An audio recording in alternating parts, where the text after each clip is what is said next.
Hi, Stacy. Got my hair cut. And then this silly light is right on my forehead. I have to go this way or that way to get rid of that light. So, yes, my darling, how are you feeling this morning? It is Thursday. The Love Channel is on. So, how are you feeling this morning? Cleaned up the hair, and here we go. So, see the topic? Our topic today is how to show love to those you love. So, how do you show love to the people in your life that you love? That is important. You look great, Tess. Thank you, Stacy, for my completely cut shave here. Um, How do you show love with the people you love? It's the love time. Thursday, 12 p.m., it's the love channel. Yeah. So tell me, how do you plan or how do you show love to the people you love? I dare you. Give me something you do. It doesn't have to be just how do you show your love? Because it's important that how we how do we show the love to the people we love? How do we show love to the people we love? By being kind to them. That's what they expect us to do, right? To be kind to them, to love them, to care for them, to do things for them that's really, really nice. So we do that. But is that what we're supposed to do? So we're showing love to those we love. And the minute we hear love, we always think of something to do with somebody besides our children, or parents, or siblings. We look at it and we see it from a partner type of life. I love to be present in the world. So Stacy said she loves to be present. She loves to be in the moment, in the world. What about you? How do you show love to those who you love? How do you show that? Many people think and believe showing love to those you love is doing things for them specifically, doing things to make them see that you love them and they love you. And sometimes when we plan to show love to those we love, we go overboard. The world we live in, some people are expected, like women, to be always showing all the love. And then there are other parts that say men should show all the love and favor their wives and lovers and all of that. And you said to be present in the world. So if we have to show love to someone, how do we know what love feels like? The songwriter says, I want to know what love feels, what love is, right? The songwriter told us that. I want to know what love is. Remember that song, right? I want you to show me. Did you hear what the songwriter said? I want to know what love is. I want you to show me. That's what this they I want to know what love. I want to know what love is. I want to know what love is. I want you to show me more it, right? And in order for us to do that, we have to be aware that the certain person next to us there wants to know what love feels like. And in many songs, they will talk about it love, love, love. But we love when we cannot have a lot of times. So when we cannot reach that love in our life, we turn around and we say, you know, we're not finding love. Nobody loves us. This person that's in our life, even then, doesn't love us. So we really are looking to know what love is. And I want you to show me. So that is, although I love the song and the songwriter is perfect in all of that, I am saying to you that why do you want someone else, with all respect to the songwriter? I want you to show me. I want you to show me that you love me, right? Hmm. Why should I have to do that? Tell me. Why should I have to show you what love is? How it is you do not know what love is? I don't know what love is, and I want you to show me. So I want you to bend backwards. I want you to become another human being. No. If I don't know what love is myself and I need you to show me, I have a problem. And that problem is not knowing what love is. That's what the songwriter said. I want to know what love is. I want you to show me, right? And we dance to that, and we don't realize that that person is begging for some attention. Love is a beautiful emotion that makes you feel happy and fulfilling your life. It does. But guess what? Our friend Tina Turner said, what did she say about love? She said, you know, she doesn't consider love that a great emotion. She did love. It's a second-hand emotion. So, which is true. So listen to what happened here, guys. I know this is technical. This songwriter said, I want to know what love is, right? I want you to show me, right? Then guess what? Tina comes and she puts high vibration and energy. And love is a second-hand emotion. I don't know that one very well, right? So it is a second-hand emotion because no, I'm the songwriter, the lover said, please show me how to love. Show me what love means, what it is. It's like they expect love to be this bowl of fruits or something. And then that is, you have your version of love. And I am the songwriter that's begging you to show me what love is. And then Tina said it's a second-hand emotion. It is a second-hand emotion because the songwriter doesn't know. So he has to go to you or to the other lover and say, hey, show me what love is. So now I am showing my request of show me, hey, what is love? Show me what love is. And now I'm telling them from my version, that's a second-hand emotion. So you're going to get involved in love if a second-hand emotion, it's me, I had it and I pass it on to you. It wasn't originally yours because you didn't know what love is. I want you to show me. And the other songwriter says, love is a second-hand emotion. Yeah, I wanted to show me how you love. Instead of we saying to that lover, hey, why don't you spend some time to find out what love is from yourself? How you do that? How do you do that? That is a very challenging thing to ask anybody to do. You want to know what love is? I cannot tell you what love is because my version of love will certainly differ to your version of love. And if I give it to you, it's a second-hand love situation. So love is beautiful. You have to help you happy to live a fulfilled life, like Stacy says. But find out what that love is. Go in there and find out what that love is all about, that second-hand emotion, what it is. How do you do that? You know how you find out what love is if instead of asking somebody to give you their version of love, which becomes the second-hand emotion. So guess what? You have to go somewhere, which is inside, which is to inflict what it is to love. What it is, because you don't know what love is. You have to find what is love. You need to, it's not I telling you my version of it. Stacy told us it's a beautiful emotion that makes you feel happy and fulfilled in your life.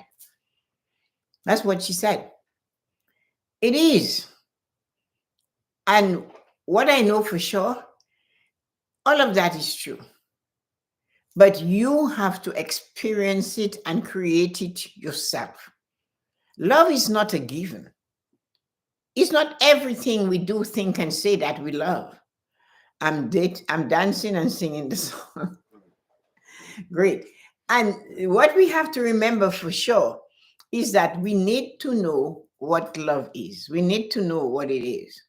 But nobody can tell us to understand love as what it is. We need to go in and we need to make sure we find out for ourselves what love is, our version of how it feels, how love feels, what is love to you.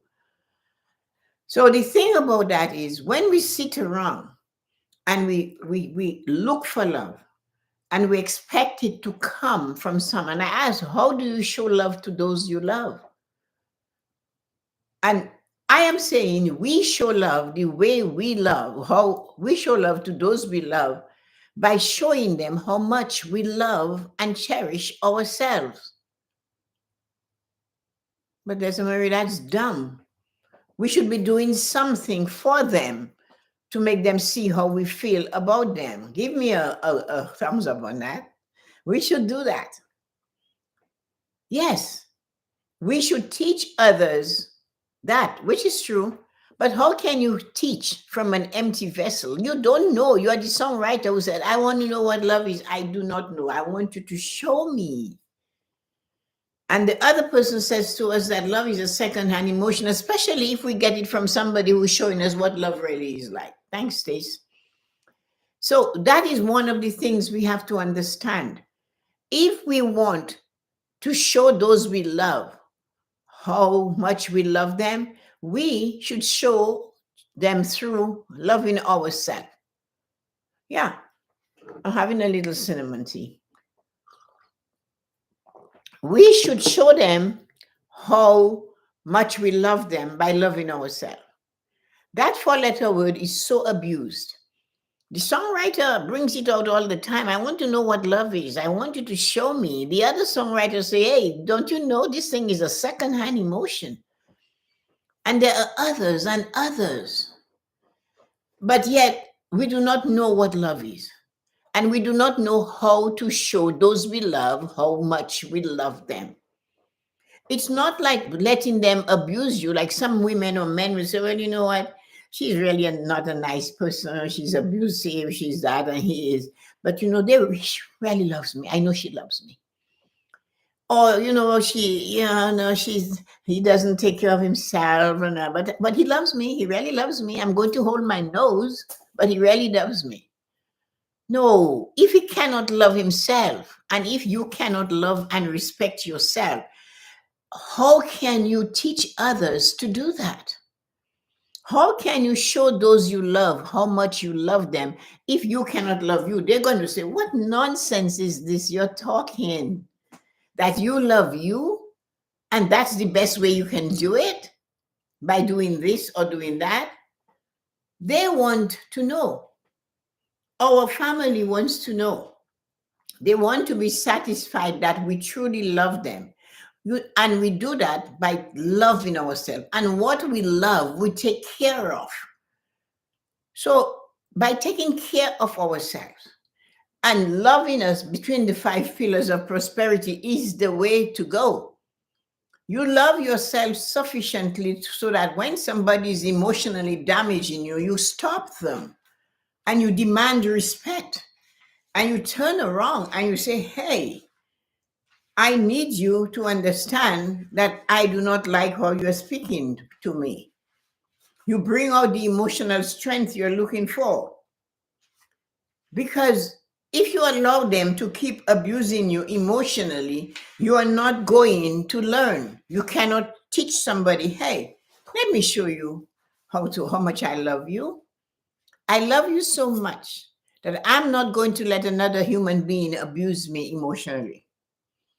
So you have to have a strong emotional bond for you to teach your family and your friends how much you love them by showing them, letting them observe you. Oh, she takes care of herself. She goes dancing. She exercises. She eats. She drinks and laughs and have fun with others. She has water. She has some wine. She takes care of herself. She's always spotlessly clean. She loves herself. And she makes time for herself. When they notice that, they're going to emulate that. Maybe not all of those qualities. And you will hear it. I hear it from my followers and those I serve. Hey, do you know that my mom always had her hair done? My mom always had lipstick. My mom was always impeccably dressed. My dad, he thought he was the most handsome man in the world. Somebody said, I swear my dad thought he was Sidney Poitier. He was just so, but that young man, I noticed, is always impeccably put together, because he saw that his father loved himself and cherished himself, so that he looked good, he did good, he sensed that he was amazing. And the woman that cares for herself and dresses not for the husband or the wife or the lover or whatever. I'm always like this, right? My friend who lives down the street came to bring me something, and the first thing she said to me, "My, you're so dressed up. Where are you going?" I said, "Nowhere."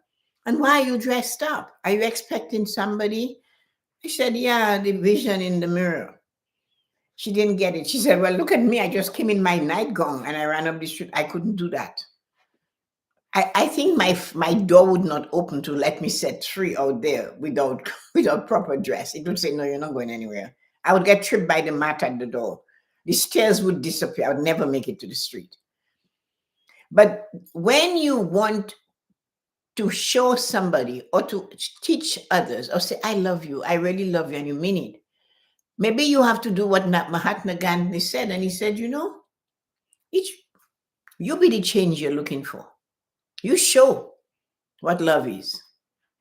You show, you go in, and you don't want to find it from somebody else, because then you're getting their version of it.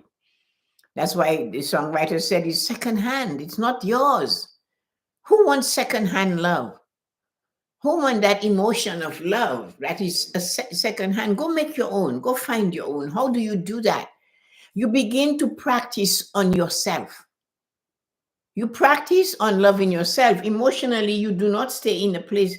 When you are in the present, you're more of what is happening around you. And then you're better able to listen and to ask the question, how can I show love to myself? The opinions of others are not essential to our well-being. Many of us are unaware it carries no truth. So we start deciding not to like ourselves because people are saying we're not good enough. And that is how we protect our emotion and how we learn to love ourselves. We need to go in and spend time with ourselves. The minute you start dealing with you're the amazing, wonderful individual, the earth is going to move away. The world of harassment and all of those things is going to say, "No, I'm not welcome there." She loves herself. She's going to make sure she looks good today. You know what I mean? And that is important. She loves herself, so she's taking care of herself. Negative energy will brush off. People might look at you. Some of them will be angry. They cannot be you. That love yourself. Some will tell you you're selfish. And that is what the world taught them.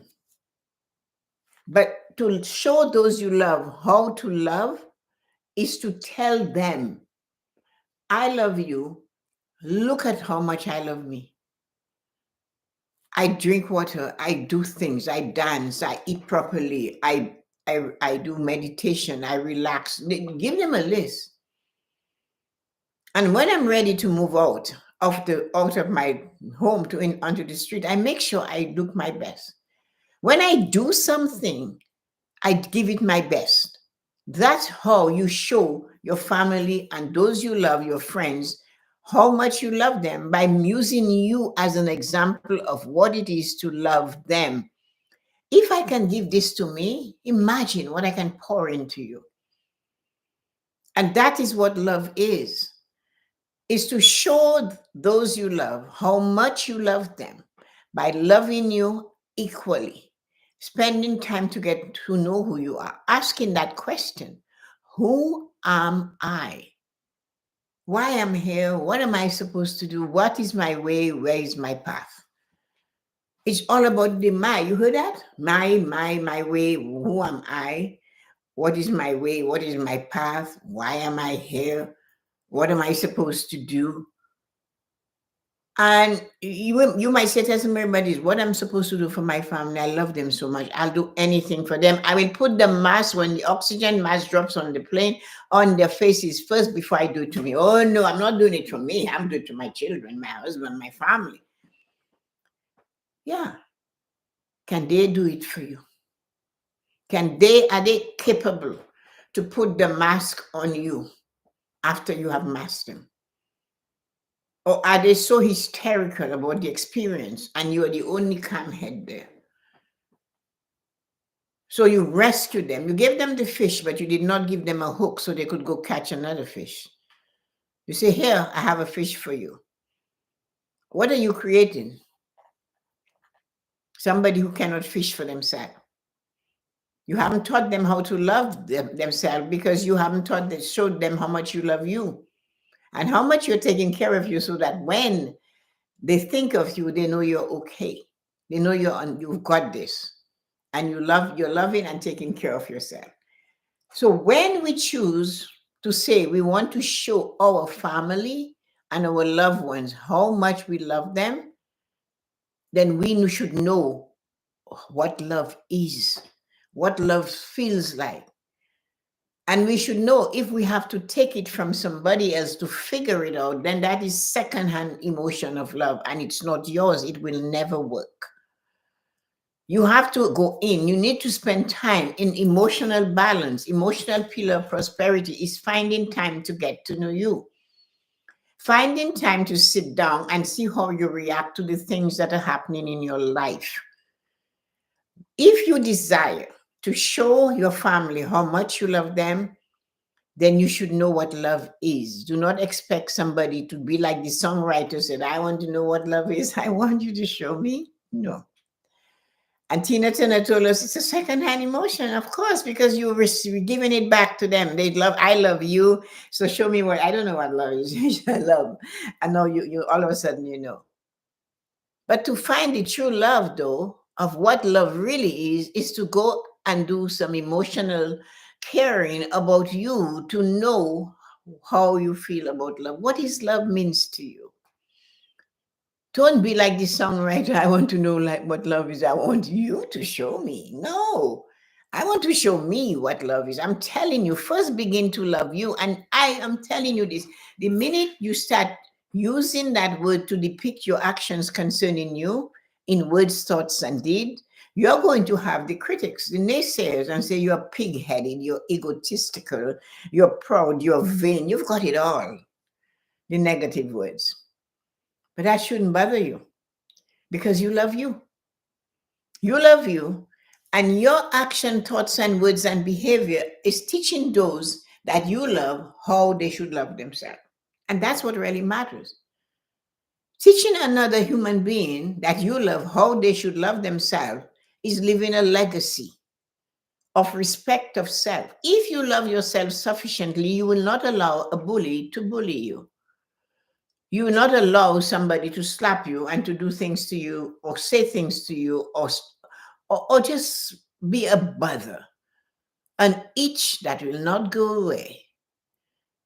So when you want to love yourself, to show others how much you love them, you need to let them see how much you love yourself. Show up for you.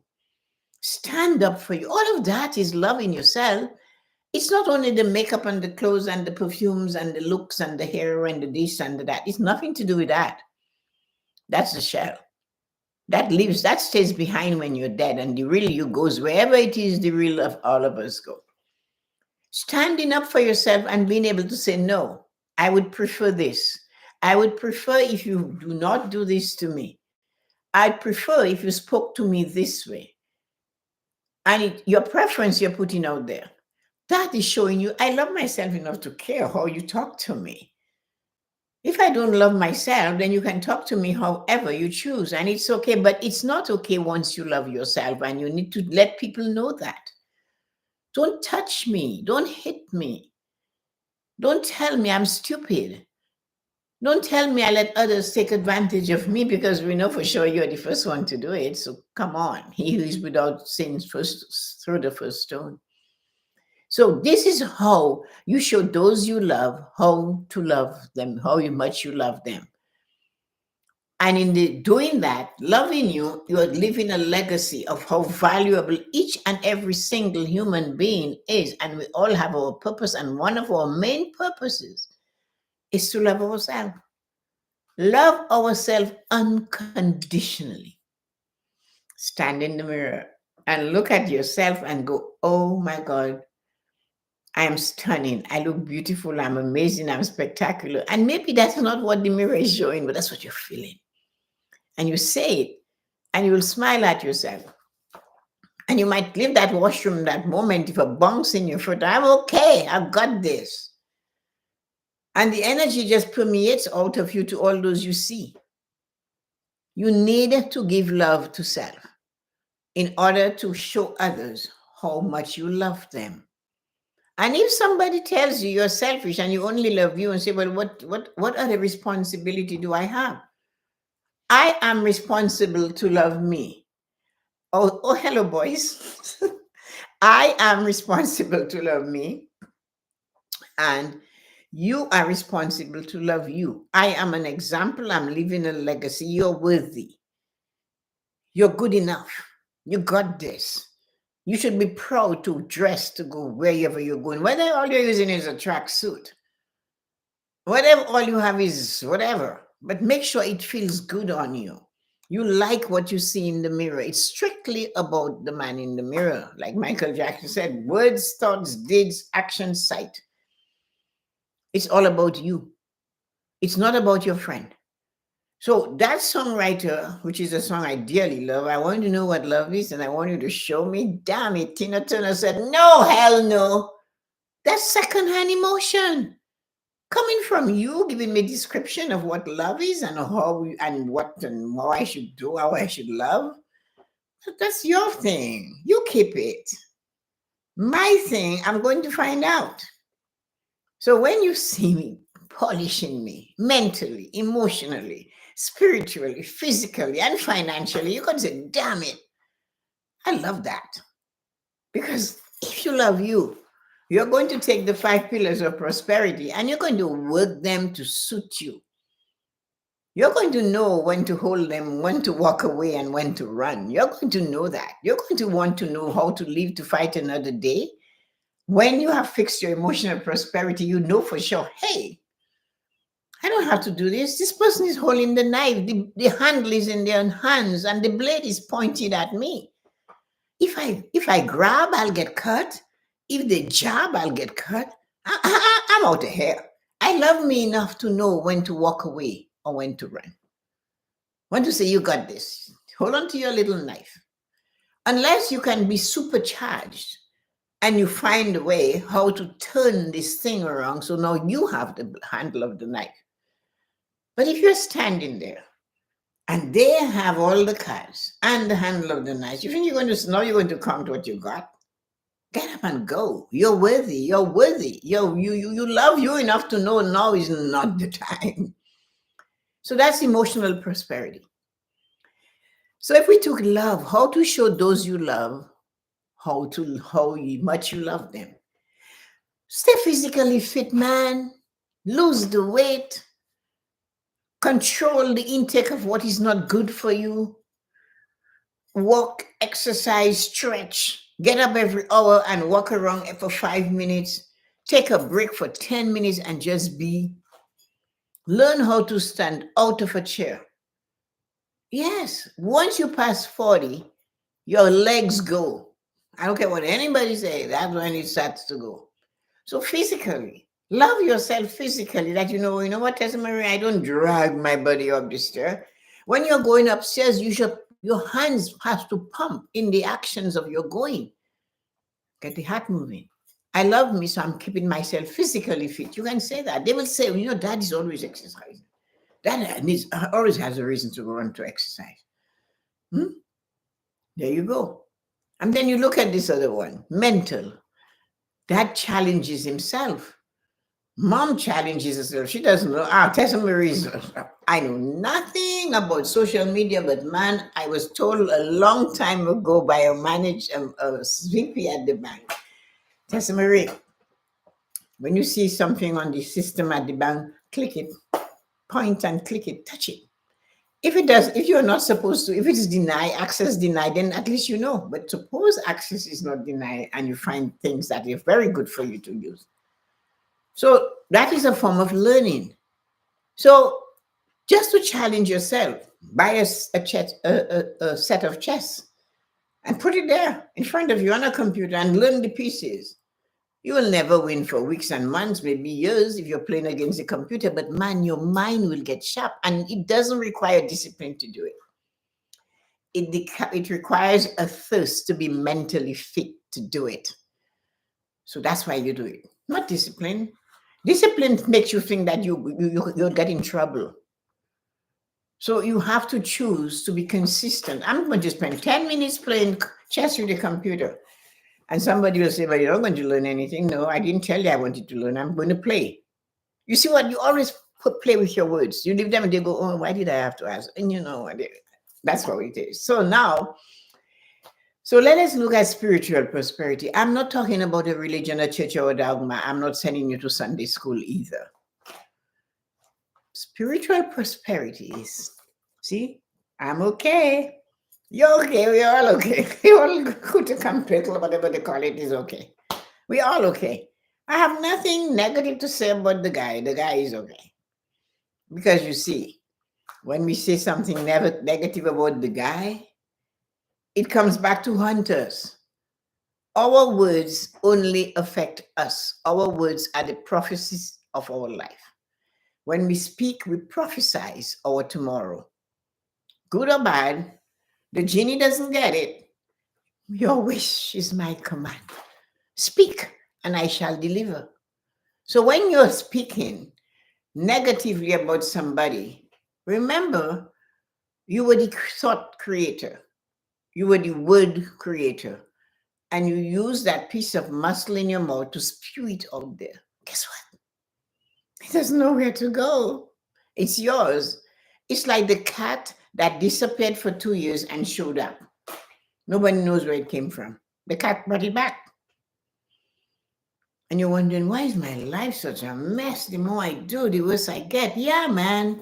Think of what you're talking about, this neighbor you don't know. Spiritual prosperity. So now, love is showing respect for the money you work for, you earn. Some of it must stay with you.